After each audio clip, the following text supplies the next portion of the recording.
안녕하세요. 책 읽는 시간 15분입니다. 제가 오늘 읽어드릴 책은 시의 유전자고요.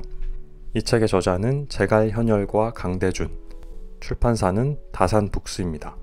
먼저 저자의 설명을 읽어드리겠습니다. 제갈현열은 시대의 다양한 현상을 기획자의 관점으로 재해석해 콘텐츠로 생산하는 사람이고요. 강대준은 통찰력 있는 한 수가 기업의 미래를 좌우한다는 믿음으로 그 수를 디자인하고 제안하는 사람입니다. 제갈현열은 관점 기획자이면서 마케터고요. 강대준은 공인회계사고 세무사입니다. 이 책은 3개의 파트로 구성되어 있습니다. 파트 1의 제목은 선언, 마침내 C의 시대가 도래했다. 파트 2의 제목은 재현, C가 곧 기업이다.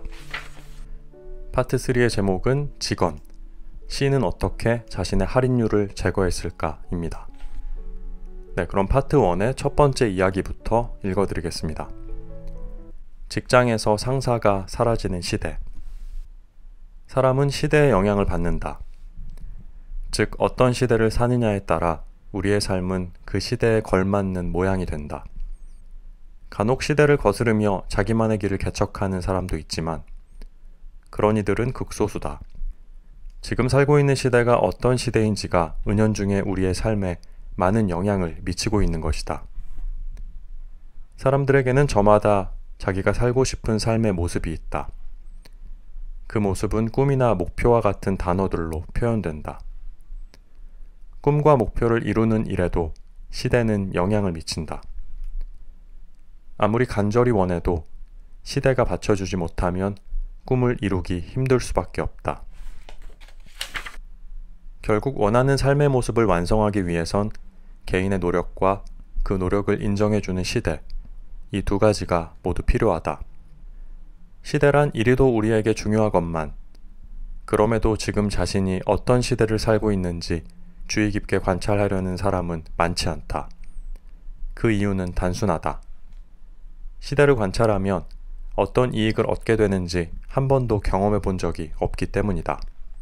하지만 단언컨대 시대를 관찰해 통찰해내는 행위는 다른 어떤 행위보다도 우리의 삶에 막대한 이익을 가져다 준다.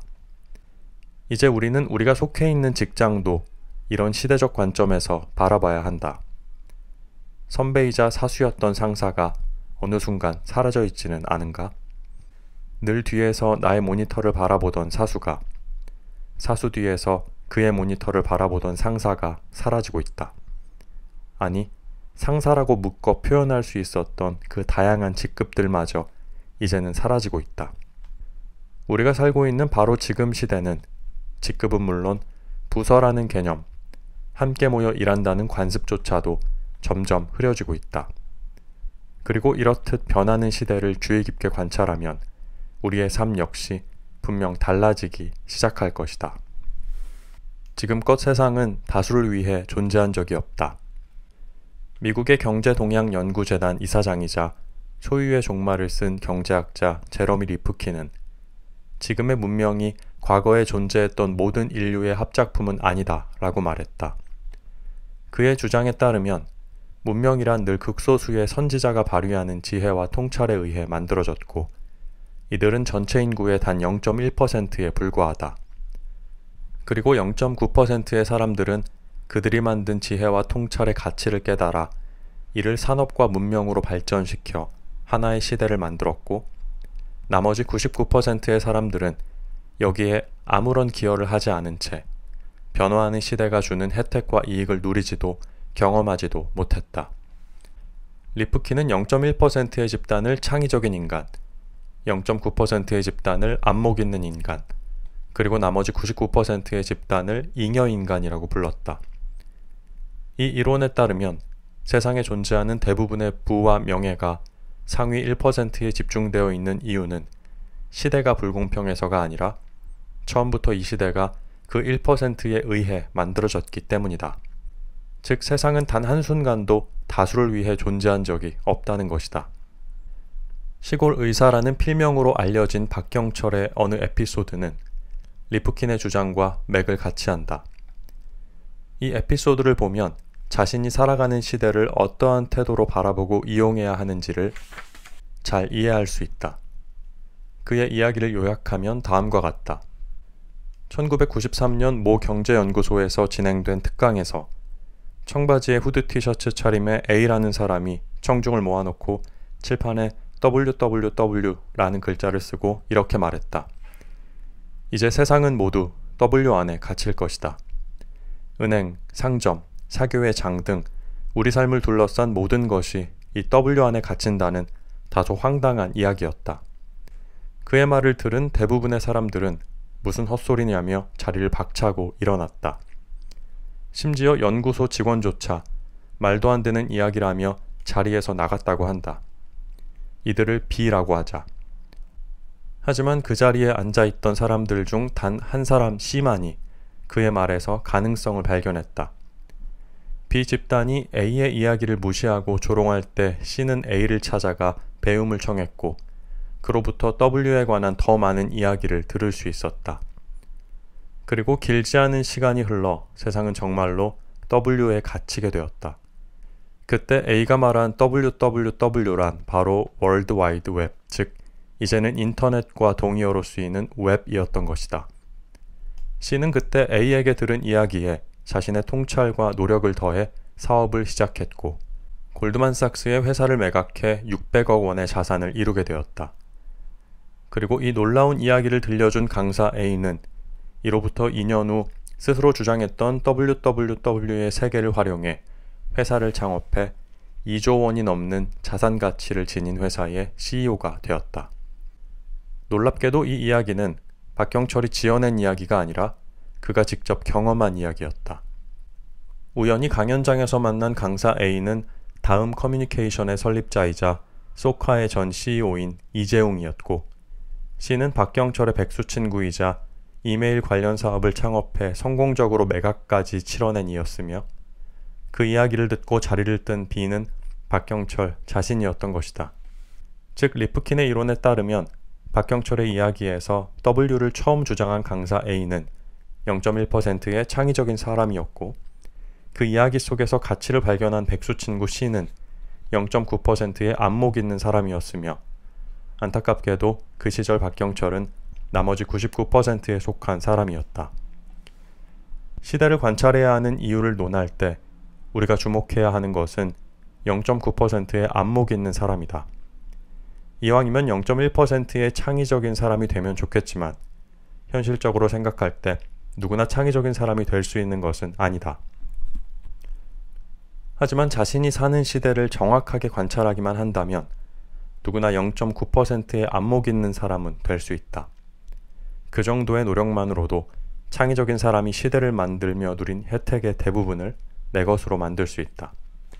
지금의 시대는 어디를 바라보고 있는가? 앞으로의 시대는 어떻게 흘러갈 것인가?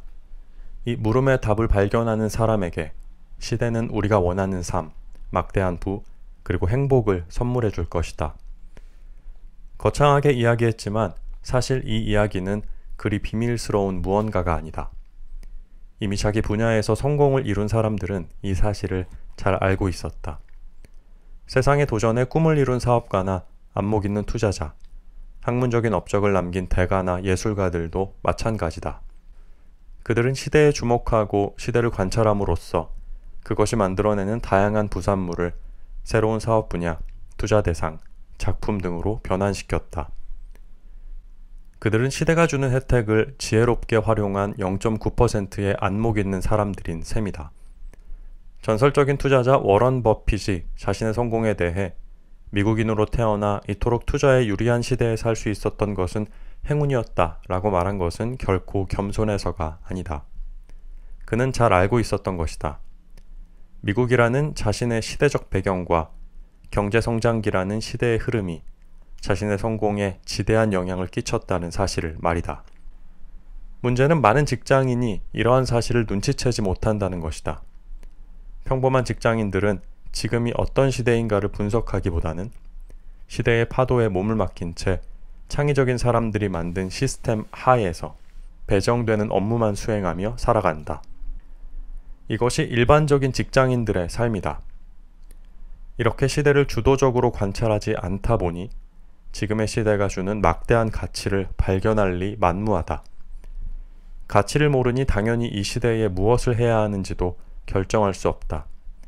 결정할 수 없으니 직장인으로서 해야 한다고 여겨지는 것들을 그저 수행하며 살아간다. 지금의 직장인들이 잘못 살아가고 있다고 비판할 마음은 전혀 없다. 이는 이전 시대에서는 옳다고 여겨지던 일종의 직장인의 덕목이었기 때문이다. 개인보다는 회사라는 조직을 더 우선시하고 누가 정한 것인지 알 수 없어도 일단 정해져 있는 기존의 규칙을 따르고 때로는 왜 해야 하는지도 알 수 없는 일들을 회사 생활이라는 이름으로 묶어 이해하며 승진을 위해 노력하는 사람. 지금까지는 이러한 사람이 너무나 바람직한 기업인의 인재상이었다. 하지만 시대가 변했다. 이제는 변화하는 시대를 직시해야 할 때다. 어느새 40대의 명예퇴직은 놀라운 일이 아니고 50대의 명예퇴직은 당연한 일이며 오히려 60대의 명예퇴직이 기적처럼 여겨지는 세상이 되었다. 새로운 시대에서는 회사가 개인을 책임지지 않는다. 부디 이런 시대의 변화를 그저 하나의 사회현상인 듯 기정사실로 받아들이고 순응하지 않길 바란다. 물론 직장인도 이미 알고 있다고 반문할 수도 있다. 그런 사람도 분명 있을 것이다. 하지만 여전히 순응하며 살아가는 사람이 다수다. 그러면서도 100세 시대라는데 자신의 경제적 기반은 50대를 바라보기 힘들다며 하소연한다. 미래가 불안하니 투자며 사업이며 자기가 전혀 모르는 분야에 손을 대기 시작한다. 모르는 분야이니 수익이 날리도 만무하다. 주변에서 하는 말만 듣고 섣불리 투자나 사업에 손을 대고 거기서 오는 손실로 또 괴로워한다. 이는 다시 회사 생활에 집중할 수 없는 이유가 되어 악순환이 반복된다. 자신의 삶이 점점 소모되어 가는 것이다. 안타깝지만 냉정하게 직시해보면 많은 직장인의 현실은 대개 이런 모습이다. 우리가 한심하게 생각하는 상사의 모습이며 잔꾀만 부리는 못마땅한 부하 직원의 모습이다. 어쩌면 지금 우리의 모습일지도 모른다. 이제는 이 악순환의 연결고리를 끊어야 할 때다. 그 시작은 직장인의 시대가 어떻게 변화하고 있는지부터 제대로 파악하는 것이다. 변한 시대는 직장에 다니는 당신을 위해 엄청난 선물을 잔뜩 준비해 놓고 지금도 당신이 자신을 바라보길 기다리고 있다. 그러면서 시대는 당신에게 이렇게 외치고 있다. 더 이상 직장을 다니면서 미래를 불안해하지 않아도 되는 시대가 왔다고. 직장의 연봉 테이블 안에 갇혀 있는 것이 아니라 연봉 테이블을 넘어서는 부를 손에 넣을 수 있는 시대가 바로 지금이라고. 화려한 은퇴와 경제적 자유를 꿈꾼다면 충분히 그렇게 할 수 있고 또 언제까지고 현역으로 남아 회사와 사회에 기여하고 싶다면 그럴 수도 있는 시대라고. 그 시대를 손에 움켜쥘 수 있는 기회가 바로 눈앞에 있다. 그렇다면 변화한 지금 시대는 과연 어떤 모습을 하고 있을까? 이제 직장 내 사다리는 없다. 지금 시대가 어떤 모습인지를 가장 잘 보여주는 말이다. 직장의 상사가 사라지는 시대. 삼성과 LG, SK 등 국내 대기업들을 비롯한 많은 회사에서 지금 이 시간에도 하나둘 직급을 없애고 있다. 2017년부터 LG전자는 오랜 시간 유지해온 직급 체계를 단순화하는 작업에 돌입했다. 사원 직급만 그대로 남기고 대리와 과장은 선임으로, 차장과 부장은 책임으로 직급을 통합하면서 이를 경영환경 변화에 신속히 대응하고 자율적인 조직 문화를 만들기 위한 조치라고 설명했다. 삼성전자는 이보다도 먼저 직급 단순화를 시행했다. 직원 간의 호칭을 땡땡님 등으로 바꾸는 동시에 직급 체계부터 회의 문화, 회식 문화, 업무 지시, 인사평가까지 전반적인 시스템을 혁신했다. SK 역시 시간이 지나면 승진 대상자가 되어 차례로 승진하는 정기 승진 제도를 폐지하고 인사 마일리지 제도를 도입해 연차와 상관없이 마일리지 누적 점수에 따라 승급되도록 체계를 변경해 유지하고 있다. 이러한 변화는 너무나 당연한 것이다. 글로벌 저성장이 장기화되고 그에 따라 기업의 성장도 정체되면서 기업 구성이 기존의 피라미드 구조에서 점차 역피라미드 구조로 바뀌고 있기 때문이다.